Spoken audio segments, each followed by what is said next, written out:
अतदैव्यः कवचम्। ओम अस्य श्री चंडी कवचस्य ब्रह्मा ऋषि अनुष्ठुप छंद चामुंडा देवता अंग्न्यासोत्मात्रो बीजम दिग्बन्देवतास्तत्वं श्री जगदम्बा प्रत्यर्थे सप्शति पाठंगत्वेन जपे विनियोगः। ओम नमः चंडिकायै। ओम चंडिका देवी को नमस्कार है।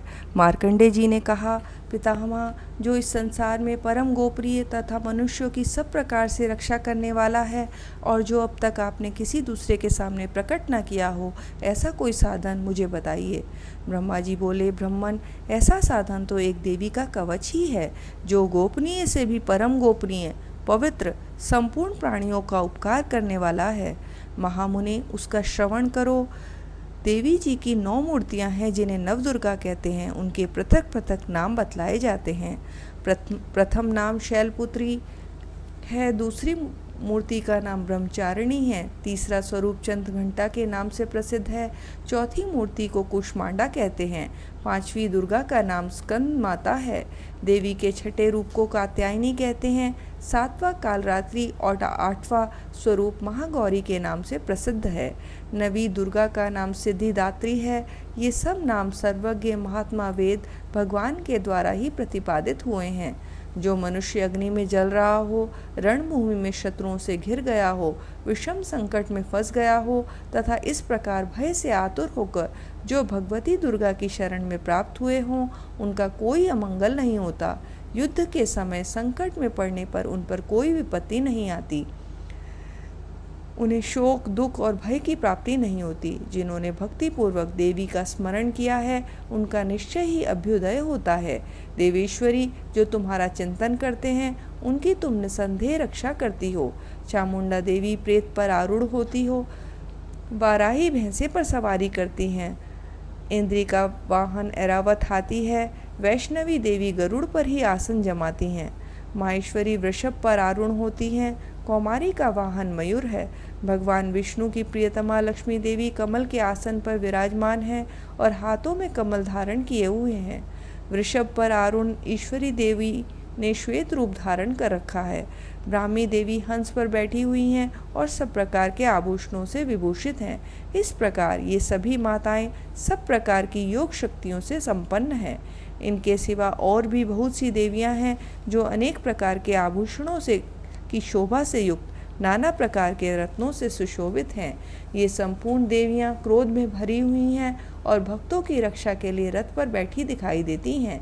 ये शंख, चक्र, गदा, शक्ति, हल और मूसल, खेटक और तोमर, परशु, पाश, कुंत और त्रिशूल एवं उत्तम शांग, धनुष आदि अश्शस्त्र अपने हाथों में धारण करती हैं। दैत्यों के शरीर का नाश करना, भक्तों को अभय देना और देवताओं का कल्याण करना, यही उनके शस्त्र धारण का उद्देश्य है। कवच आरंभ करने के पहले इस प्रकार प्रार्थना करनी चाहिए। महान रौद्रूप, अत्यंत घोर पराक्रम, महान बल और महान उत्साह वाली देवी, तुम महान भयंकर नाश करने वाली हो, तुम्हें नमस्कार है। तुम्हारी ओर देखना भी कठिन है। शत्रुओं का भय बढ़ाने वाली जगदम्बिका, मेरी रक्षा करो। पूर्व दिशा में इंद्र शक्ति मेरी रक्षा करें। अग्निकोण में अग्नि शक्ति, दक्षिण दिशा में वाराही तथा नैऋत्य कोण में खड़ग धारिणी मेरी रक्षा करें। पश्चिम दिशा में वारुणी और वायव्य कोण में मृग पर सवारी करने वाली देवी मेरी रक्षा करें। उत्तर दिशा में कौमारी और ईशान कोण में शूल धारिणी देवी रक्षा करें। ब्रह्माणी, तुम ऊपर की ओर से मेरी रक्षा करो और वैष्णवी देवी नीचे की ओर से मेरी रक्षा करें।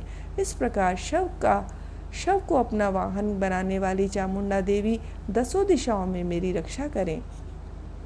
जया आगे से और विजया पीछे से मेरी रक्षा करें। वाम भाग में अजीता और दक्षिण भाग में अपराजिता रक्षा करें। उद्योतनी शिखा की रक्षा करें। उमा मेरे मस्तक पर विराजमान होकर रक्षा करें। ललाट में मालाधरी रक्षा करें और यशस्विनी देवी मेरी भवों का संरक्षण करें। भवों के मध्य भाग में नेत्री नेत्रा और नथनों की यम घंटा देवी रक्षा करें। दोनों नेत्र के मध्य भाग में शंखनी और कानों में द्वारवासिनी रक्षा करें। कालिका देवी कपोलों की तथा भगवती शांकरी कानों के मूल भाग की रक्षा करें। नासिका में सुगंधा और ऊपर के ओठ में चर्चिका देवी रक्षा करें। नीचे के ओठ में अमृतकला तथा जिह्वा में सरस्वती देवी रक्षा करें। कौमारी दास्तों की और चंडिका कंठ प्रदेश की रक्षा करें। चित्रघंटा गले की घाटी की और महामाया तालु में रहकर रक्षा करें। कामाक्षी ठोड़ी की और समंगला मेरी वाणी की रक्षा करें। भद्रकाली ग्रीवा में और धनुर्धारी पृष्ठवंश मेरुदंड में रहकर रक्षा करें। कंठ के भारी भाग में नीलग्रीवा और कंठ की नलिका में नल कुबेरी रक्षा करें। दोनों कंधों में खड़गनी और दोनों भुजाओं की वज्रधारिणी रक्षा करें। दोनों हाथों में दंडनी और अंगुलियों में अंबिका रक्षा करें। शूलेश्वरी नखों की रक्षा करें। कुलेश्वरी कुक्षी पेट में रहकर रक्षा करें। महादेवी दोनों स्तनों की और शोक विनाशिनी देवी मन की रक्षा करें। ललिता देवी हृदय में और शूलधारिणी उदर में रहकर रक्षा करें। नाभि में कामनी गुह्य भाग की गुह्येश्वरी रक्षा करें। पूतना और कामिका की लिंग की और महिषवानी गुदा की रक्षा करें। भगवती कटी भाग में और विंध्यवासिनी घुटनों की रक्षा करें। संपूर्ण कामनाओं को देने वाली महाबली देवी दोनों पिंडलियों की रक्षा करें। नारसिंगी दोनों घुंटियों की और तैसी देवी दोनों चरणों के पृष्ठभाग की रक्षा करें। श्री देवी पैरों की अंगुलियों में, तलवासिनी पैरों के तलुओं में रहकर रक्षा करें। अपने दाढ़ों के कारण भयंकर दिखाई देने वाली दंष्टा कराली देवी नखों की और ऊर्ध्वकेशनी देवी केशों की रक्षा करें। रोमावलियों के छिद्रों में कौबेरी और त्वचा की वागीश्वरी देवी रक्षा करें। पार्वती देवी रक्त, मजा, वास, मांस, हड्डी और मेद की रक्षा करें। आंतों की कालरात्रि और पित्त की मुक्तेश्वरी रक्षा करें। मूलाधार आदि कमल कोशों में पद्मावती देवी, कफ में चूड़ामणि देवी स्थित होकर रक्षा करें। नख के तेज की ज्वालामुखी रक्षा करें। जिसका किसी भी अस्त्र से भेदन नहीं हो सकता, वह अभद्या देवी शरीर को समस्त संधियों में रहकर रक्षा करें। ब्रह्मणी आप मेरे वीर्य की रक्षा करें। क्षत्रेश्वरी छाया की तथा धर्म धारणी देवी मेरे अहंकार, मन और बुद्धि की रक्षा करें। हाथ में वज्र धारण करने वाली वज्रहस्ता देवी मेरे प्राण, अपान, व्यान, उदान और समान वायुव्य की रक्षा करें। कल्याण से शोभित होने भगवती कल्याण शोभना मेरे प्राणों की रक्षा करें। रस, रूप, गंध, शब्द और स्पर्श इन विषयों का अनुभव करते समय योगिनी देवी रक्षा करें। सद्गुण, रजोगुण, तमोगुण की रक्षा सदा नारायणी देवी करें। वाराही आयु की रक्षा करें। वैष्णवी धर्म की रक्षा करें। चक्रिणी चक्र धारण करने वाली देवी यश, कीर्ति, लक्ष्मी तथा धन तथा विद्या की रक्षा करें। इंद्राणी आप मेरे गोत्र की रक्षा करें। चंडी के तुम मेरे पशुओं की रक्षा करें। महालक्ष्मी पुत्रों की रक्षा करें और भैरवी पत्नी की रक्षा करें। मेरे पद की सुपथा तथा मार्ग की क्षेमकारी रक्षा करें। राजा के दरबार में महालक्ष्मी रक्षा करें। सब और व्याप्त रहने वाली विजया देवी संपूर्ण भयों से मेरी रक्षा करें। देवी जो स्थान कवच में नहीं कहा गया अथवा रक्षा से रहित है, वह सब तुम्हारी द्वारा सुरक्षित हो, क्योंकि तुम विजयशालिनी पाप नाशिनी हो।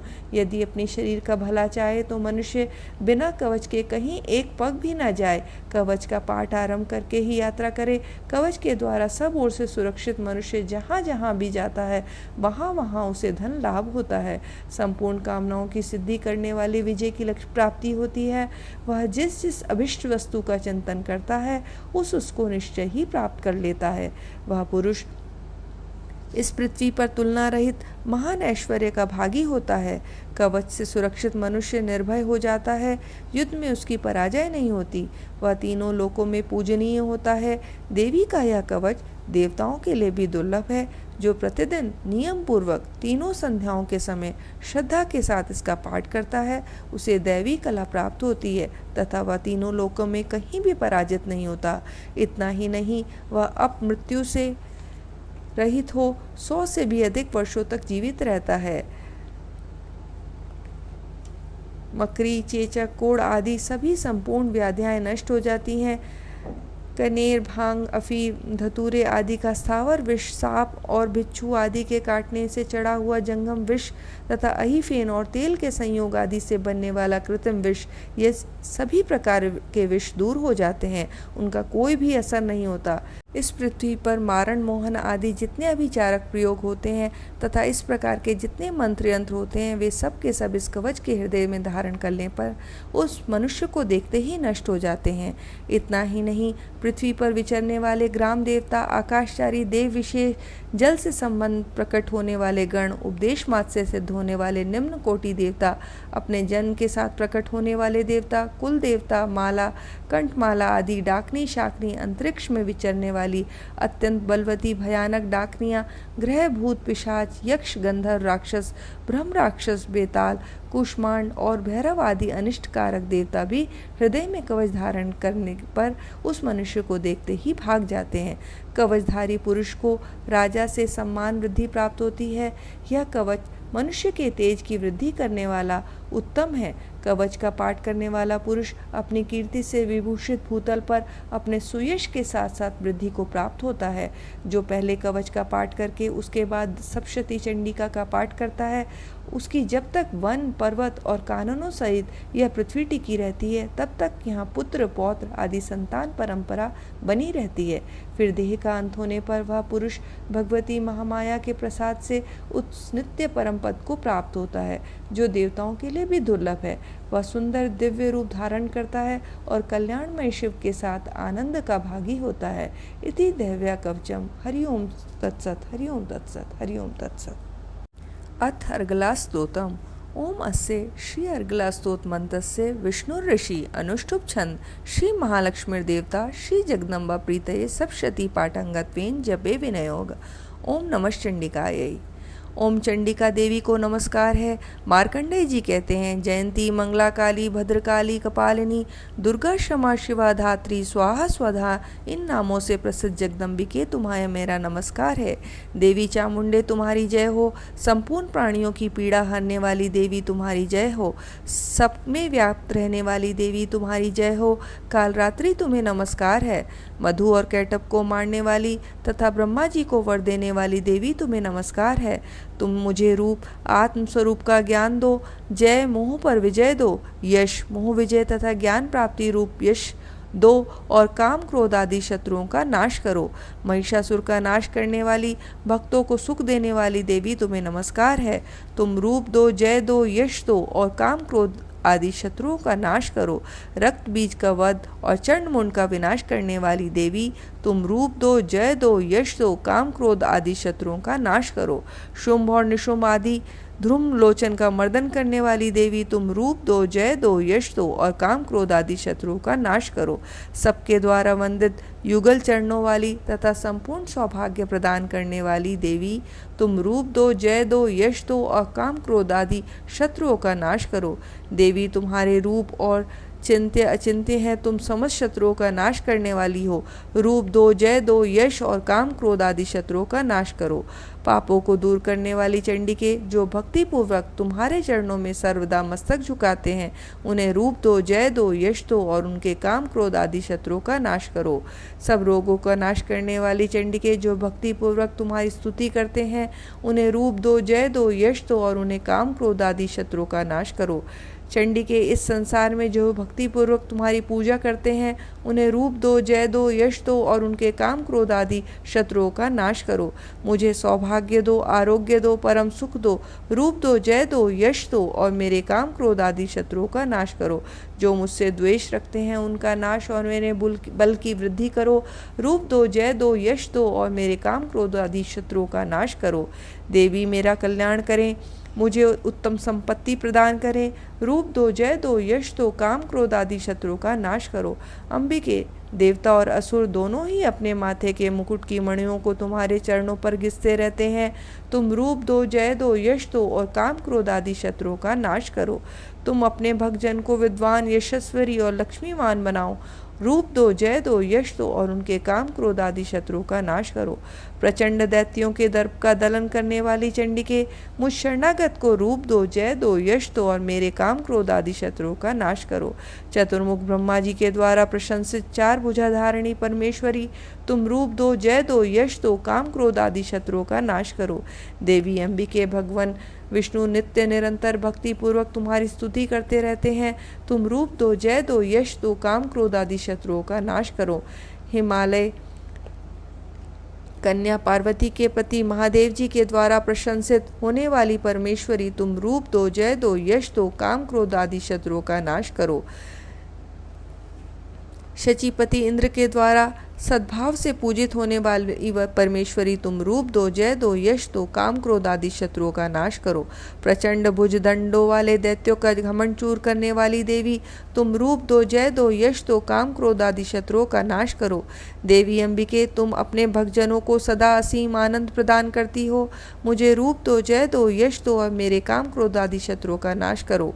मन की इच्छा के अनुसार चलने वाली मनोहर पत्नी प्रदान करें, जो दुर्गम संसार सागर से तारने वाली उत्तम कुल में उत्पन्न हुई हो। जो मनुष्य इस स्रोत का पाठ करके सप्तशती रूपी महास्रोत का पाठ करता है, वह सप्तशती की जप संख्या से मिलने वाले श्रेष्ठ फल को प्राप्त होता है, साथ ही वह प्रचुर संपत्ति को भी प्राप्त कर लेता है। इति दैव्यार्गला सूतम संपूर्णम। हरिओम तत्सत, हरिओम तत्सत, हरिओम तत्सत। ओम श्री दुर्गा देव्यै नमः। अथ कीलकम। ओम चंडिका देवी को नमस्कार है। मार्कंडे जी कहते हैं, विशुद्ध ज्ञान ही जिनका शरीर है, तीनों वेद ही जिनके तीन दिव्य नेत्र हैं, जो कल्याण प्राप्ति के हेतु हैं तथा अपने मस्तक पर अर्धचंद्रमा का मुकुट धारण करते हैं, उन भगवान शिव को नमस्कार है। मंत्रों का जो अभिकीलक है, अर्थात मंत्रों की सिद्धि में विघ्न उपस्थित करने वाले शाप रूपी कीलक का जो निवारण करने वाला है, उस सप्तशती स्रोत को संपूर्ण रूप से जानना चाहिए और जानकर उसकी उपासना करनी चाहिए। यद्यपि सप्तशती के अतिरिक्त अन्य मंत्रों के जप में भी जो निरंतर लगा रहता है, वह भी कल्याण का भागी होता है। उसके भी उच्चाटन आदि कर्म सिद्ध होते हैं तथा उसे भी समस्त दुर्लभ वस्तुओं की प्राप्ति हो जाती है।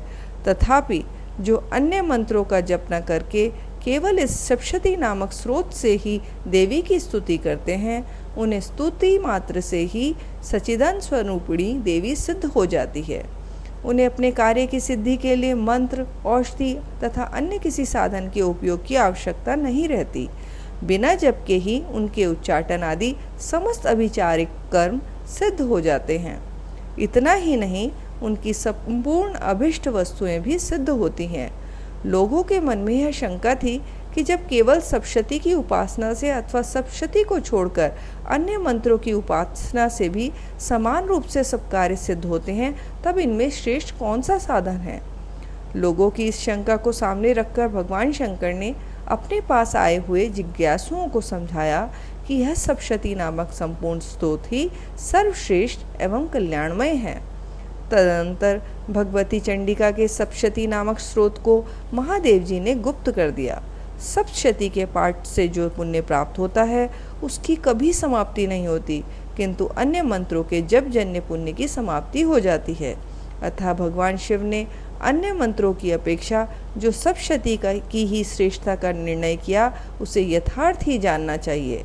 अन्य मंत्रों का जप करने वाला पुरुष भी यदि सप्तशती के स्रोत और जप का अनुष्ठान कर ले, तो वह भी पूर्ण रूप से कल्याण का भागी होता है।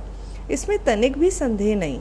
जो साधक कृष्ण पक्ष की चतुर्दशी अथवा अष्टमी को एकाग्रचित होकर भगवती की सेवा में अपना सर्वस्व समर्पित कर देता है, फिर उसे प्रसाद रूप से ग्रहण करता है, उसी पर भगवती प्रसन्न होती हैं, अन्यथा उनकी प्रसन्नता नहीं प्राप्त होती। इस प्रकार सिद्धि के प्रतिबंधक रूप कीलक के द्वारा महादेव जी ने इस स्रोत को कीलित कर रखा है। जो पूर्वोक्त रीति से निष्कीलन करके इस सप्तशती स्रोत का प्रतिदिन स्पष्ट उच्चारण पूर्वक पाठ करता है, वह मनुष्य सिद्ध हो जाता है। वही देवी का पार्षद होता है और वही गंधर्व भी होता है। सर्वत्र विचरते रहने पर भी इस संसार में उसे कहीं भी भय नहीं होता। वह अपमृत्यु के वश में नहीं पड़ता तथा देह त्याग करने के अनंतर मोक्ष प्राप्त कर लेता है। अतः कीलन को जानकर उसका परिहार करके ही सप्तशती का पाठ आरंभ करें। जो ऐसा नहीं करता, उसका नाश हो जाता है। इसलिए कीलक और निष्कीलन का ज्ञान प्राप्त करने पर यह स्रोत निर्दोष होता है और विद्वान पुरुष इस निर्दोष स्रोत का ही पाठ आरंभ करते हैं। स्त्रियों में जो कुछ भी सौभाग्य आदि दृष्टिगोचर होता है, वह सब देवी के प्रसाद का ही फल है। अतः इस कल्याणमय स्रोत का सदा जप करना चाहिए। इस स्रोत का मंद स्वर से पाठ करने पर स्वल्प फल की प्राप्ति होती है और उच्च स्वर से पाठ करने पर पूर्ण फल की सिद्धि होती है। अतः उच्च स्वर से ही इसका पाठ आरंभ करना चाहिए। जिनके प्रसाद से ऐश्वर्य, सौभाग्य, आरोग्य, संपत्ति, शत्रुनाश तथा परम मोक्ष की सिद्धि होती है, उस कल्याणमयी जगदम्बा की स्तुति मनुष्य क्यों नहीं करते। इति दैव्य कीलक स्तोत्रम हरिओम तत्सत, हरिओम तत्सत, हरिओम तत्सत.